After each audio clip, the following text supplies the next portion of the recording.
Malayo ang isip at walang imik na tinalikuran na ni Nati ang kama kung saan natutulog si Gaston. Lalabas na siya ng silid bago pa magbagong isip at halayin ng walang malay na katawan ng gobernador nang hindi nito nalalaman. Subalit na akma na siyang hahakbang, patungo ng pintuan ay natigilan na siya nang may mainit na palad na humawak sa kanyang isang braso. Hindi naman yan mahigpit o masakit. Normal lang na tila ba pinipigilan siyang umalis. Agaran ang naging paglingon niya kay Gaston na sa mga sandaling yon ay nakapikit pa rin naman ang mga mata. Bumaba ang tingin ni Nati sa palad nitong nakahawak na sa kanyang isang braso. Nagising ko na siya. May panik na ang itsura ni Nati. Yun na nga bang iniiwasan niya kanina pa.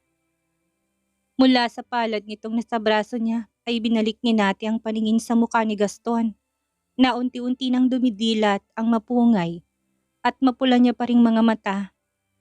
Nagawa ng gobernador na maliit na idilat yon na agad din naman niyang isinara na halatang nasilaw sa liwanag ng bukas na ilaw ng silid. Tinakpan niya mga mata ng isang braso upang ikubli na yon sa liwanag.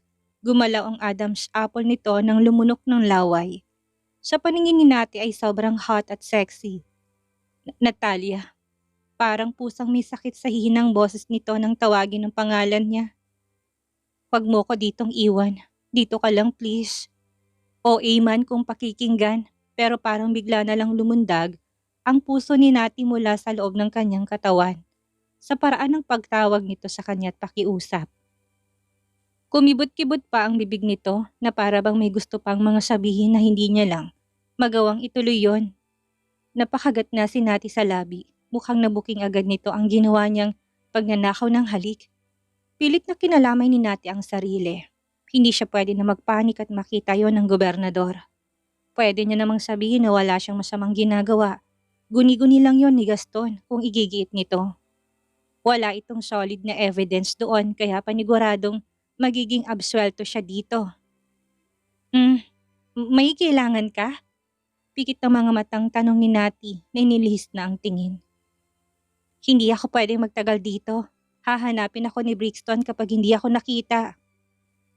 Hindi sumagot si Gaston, sa halip ay ibinangon niyang katawan sa kama kahit na halatang mabigat yon habang hindi pa rin binibitawan ang isang braso ni Nati na hawak niya.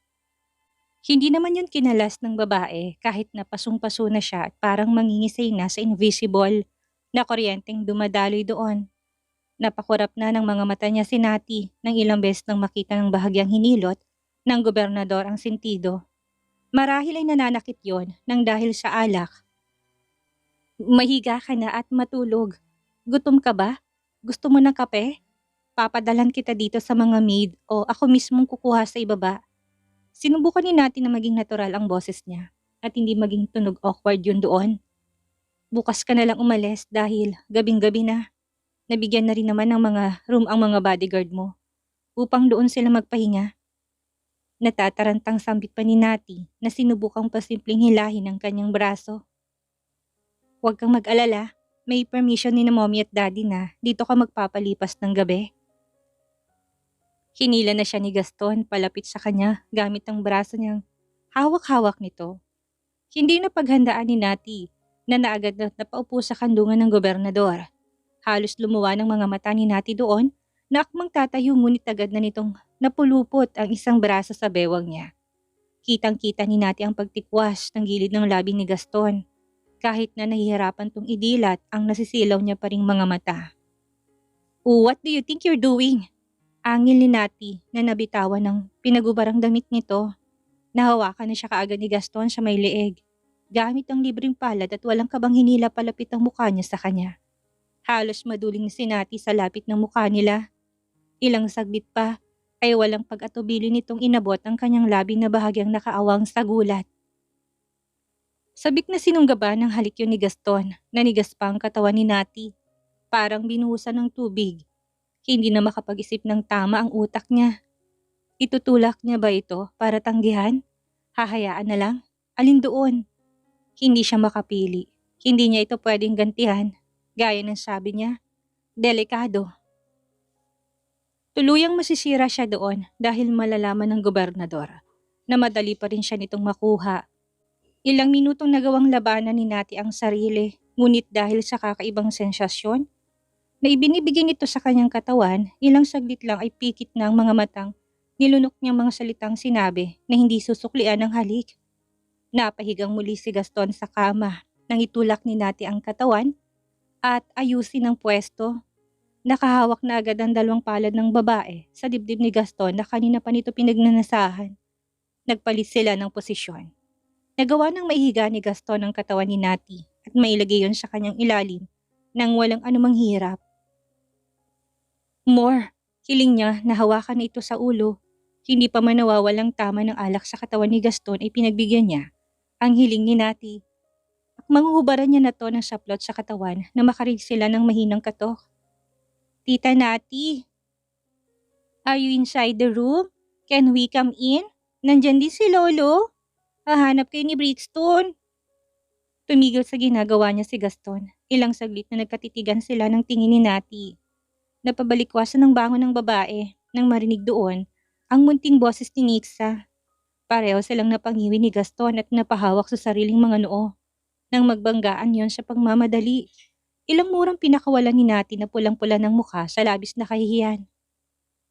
Matapos ayusin ang kanyang sarili, ay tinignan niya ng masama si Gaston na halatang hindi pa rin alam ang gagawin. Nakaupo pa rin ito, nakatunganga, tulala. Pinagmamasdan ng ginagawa niya. Baka sa mukha ang labis na pagkabitin. Mahiga ka na't magkumot, biglang utos na sa kanya ni Nati. Magpanggap ka natutulog. Parang alipin na sinunod yun ni Gaston na para bang nawala ng epekto ng alak sa katawan niya. Bigla na siyang nangimasmasan. Parang may nagawang mali na nagmamadali na niyang kinumutan ng sarili sa kagustuhan ni Nati na gawin niya. Mariing ipinikit niya ang mga mata upang idagdag yon sa kanyang pagpapanggap. Lihim na rin siyang napamura sa kanyang isipan. Dapat hinayaan niya ng mapaos ang apo at itinuloy lang nilang ginagawa ni Nati. Nagpanggap na bingi at wala silang naririnig. Kung walang sasagot sa kanila, ay magbubukas ng pintuan. Malamang ititigil din si Nixa na paniguradong ang amang sinik nitong salarin sa pananabutahe sa kanila ni Nati. Naroon na eh, nagiinit na sila ulit ng dating nobya. Tapos, biglang mauudlot. Para namang hindi naranasan ni Nikiwan, bakit hinayaan nilang anak na maglaboy sa mansyon at mahanap ang silid. Intensyon niya talaga yon. Hindi rin siya naniniwala na walang nagturo sa apo ng mga gagawin. Hinawakan niyang masalang parte sa pagitan ng mga hita na buhay at handa na sanang makipaglaban. Bitin na bitin siya sa ginagawa nila ni Nati. Kung kailan nasa kasarapan na sila, saka pa may puputol doon. Bakasyon sa kanyang muka. Kung hindi lang sila naistorbo ni Nixa, malamang na sa mga sandaling yon, ay nagawa na niyang maitarak yun sa lagusan ng dating nobya. Nailabas na sana niyang init ng kanyang katawan. Kaso, nabululyaso pa to at wala siyang magagawa dito. Hi Nixa, hindi pa ba kayo uuwi ng mommy at daddy mo? Paano mo nalaman na itong silid kung saan kami nandoon, ha? Bukas na natin ang pintuan na parang walang nangyari sa loob ng silid. Pero ang totoo, naiinis na siya sa pamangkin. Para tong kuya Nick niya, istorbo. Sino nagsabi ditong silid ng lolo mo, ha? Nakininig sa si Brixton na pamulat-mulat ang mga matang halatang inaantok na. Dahil namumula na rin yun. Ngumiti ito sa ina ng magtamang mata nila. Hindi magawang magpakarga dahil hawak ni Nix ang isang kamay nito na halatang ayaw ng bitawan. Behave na talaga ito kay Nixa. Dito po ako matutulog, Tita Nati.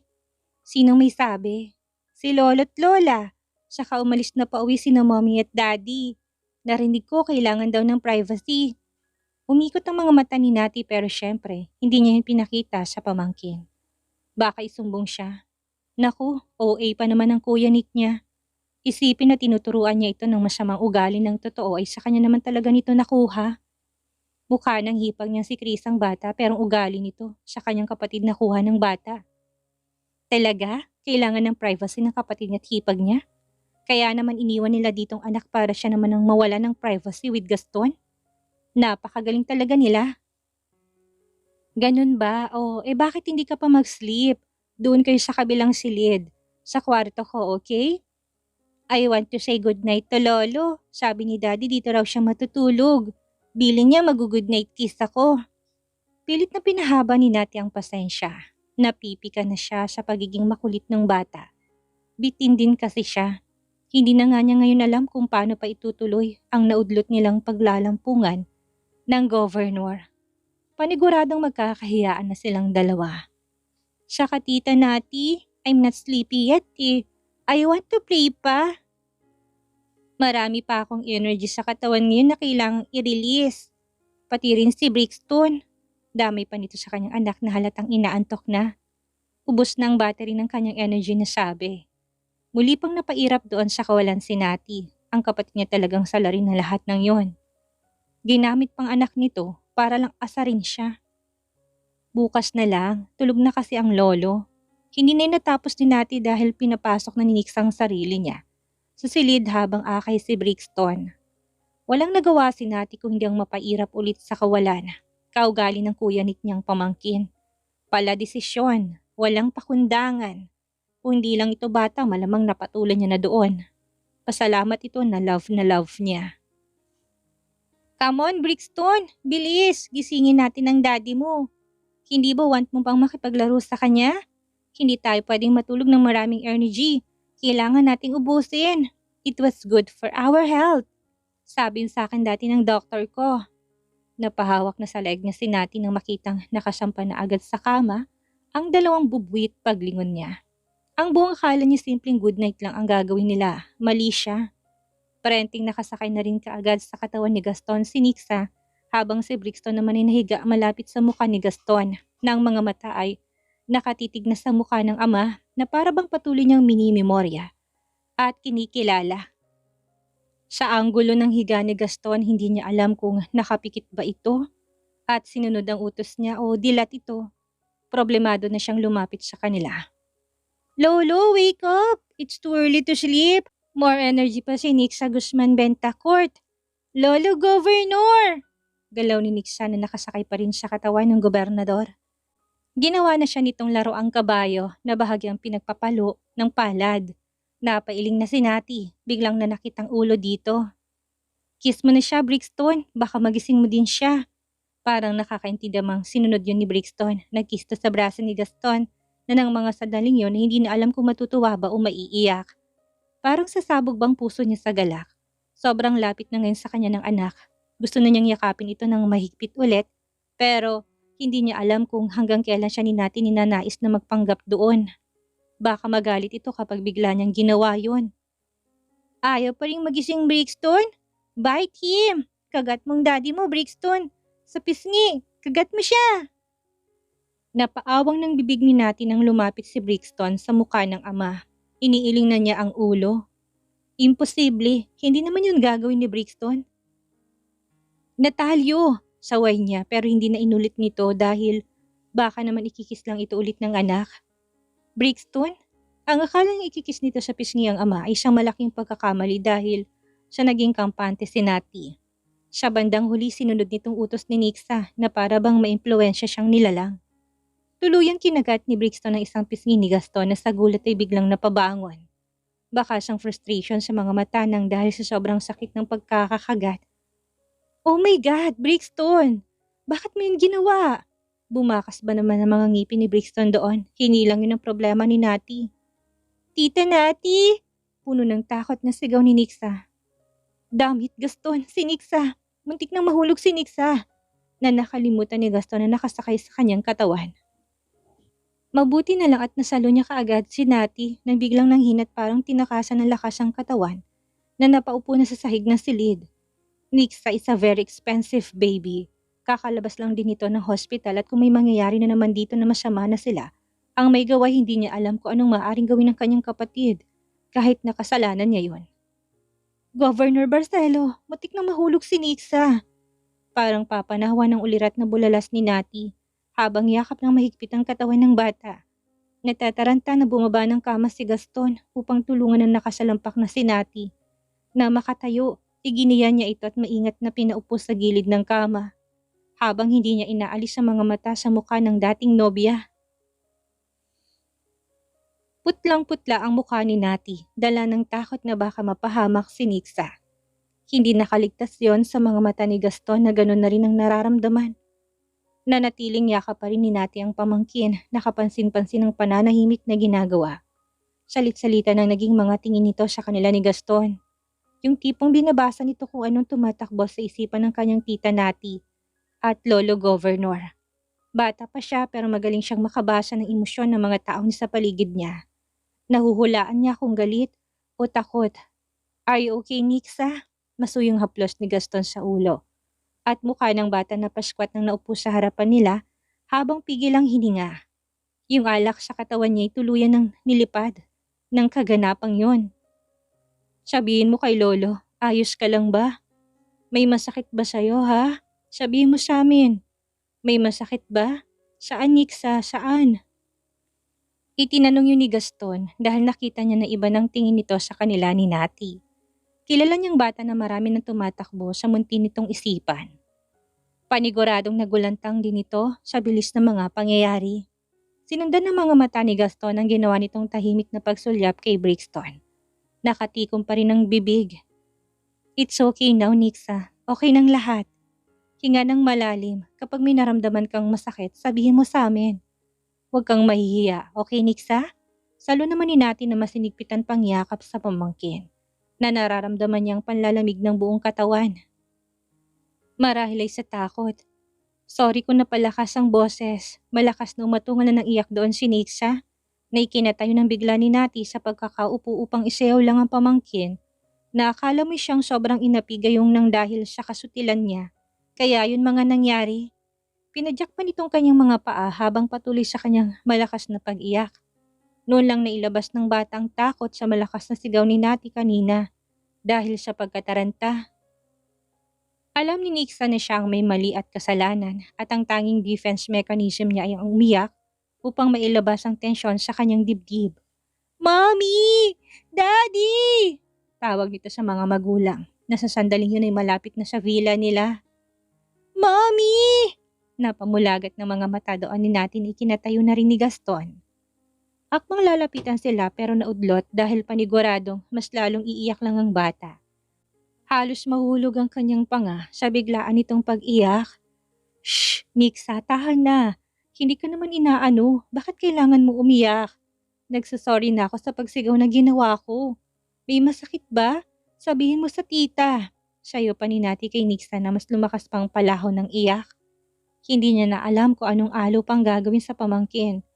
Nabigla na lang nag-inarte at nagpabiktima. Nagkatinginan na sina Gaston at Nati na parehong naghahanap ng dahilan upang patigilan ng pag-iyak ni Nixa. Wala namang masabi si Gaston dahil wala rin siyang idea doon. Madalas na masayahin si Nixa. Kapag dinadalaw niya, maya-maya pa'y sinabayan na rin siya ni Brixton sa pag-iyak na noong una ay hikbi-hikbi lang din at mahina. Nati, kuha ng atensyon ni Gaston sa kanya ng lugaw ng isipan. Kakaisip ng gagawin nilang paraan. Hindi na alam ng dalawang gagawin kahit pa nasabihin na sanay na si Nati sa anak niya na makipag-deal ng solo lang. Humakbang palapit at sinubukan ni Gaston na kunin si Nixa kay Nati para makuha nito si Brixton. Pero ayaw kumalas ni Nixa sa mahigpit na yakap sa leeg ni Nati habang patuloy na pumapalaho ng iyak. Walang choice ay si Brixton naman ang nilapitan ni Gaston at tangkang bubuhatin. Ngunit mabilis tong tumakbo papalayo at sumuksok sa may headboard ng kama habang pinapalis ng mga kamay niya ang luha. Pulang-pula na magkabilang pisngi nito. Napakamot na sa kanyang ulo si Gaston. Muling tinignan si Nati na abala pa rin na aluin si Nixa. Muli niyang nilapitan si Brixton na tumakbo ng muli. Padabog ang bagsak ng mga paa nito sa kama. Ayaw pa rin magpabuhat sa ama na nasasaktan ng damdamin ng mga sandaling yon. Napamura na ng tahimik si Nati sa kanyang isipan nang makitang pati ang kanyang anak ay nakikisabay sa kaartehan ng kanyang pamangkin. Yun bang kabayaran ng kaharutan niya? Gusto lang naman niyang pagbigyan at ilabas ang init ng kanyang katawan eh. "Brixton!" Pilit na pinalambing niyang boses upang kunin ang atensyon ng anak na noon niya lang nakitang umarte. Ang siste, sinabayan pa ng kanyang pamangkin. "Halika, karga ka rin ni Mommy. Lapit ka na sa akin please." Subok niyang pangaamo sa bata, ngunit ganoon na lang ang iling ng ulo nito na nakatingin na ng masama kay Nixa. Napatuloy pa rin sa malakas na pag-iyak habang nakayakap sa kanyang leeg, na animo ay aping-api. "Halika sa Mommy. Sa halip na sundin siya ng anak ay gumulong lang ito sa higaan at nagsimula na daong maglupasay. Noon lang yung ginawa ni Brixton, napaawang ng bibig ni Nati na pilit pinapahaba ang pasensya. Siya nakakarinding iyakan ng dalawang bata. Ito na nga bang sinasabi niya kapag nasobrahan ng laro ang dalawang bata. Muli itong gumulong at dumapa sa kama habang tinuro na si Nixa na dahilan kung bakit mas malakas pang pag-iyak nito kumpara kanina. Selos ka kay Nixa? Don't be baby. Nagulat lang siya at natakot. Punta ka doon kay Daddy. Sige na, kay Daddy. Nilingon na ni Nati si Gaston na nanatiling nakatayo pa rin at salit-salita ng tingin sa kanilang dalawa.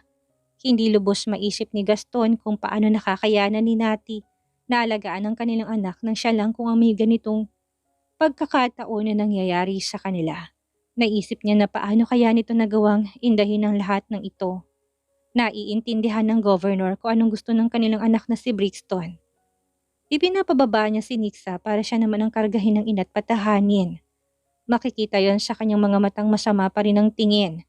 Kaya lang ay parang tuko naman ang kapit ni Nixa sa leeg ni Nati na akala mo kapag kumalas dito ay may mangyayaring masama sa kanya. At patid niya na kung pipilitin niya ito, mas lalong mahirapan silang patahimikin si Nixa doon. Sige na Brixton, karga ka na muna sa daddy.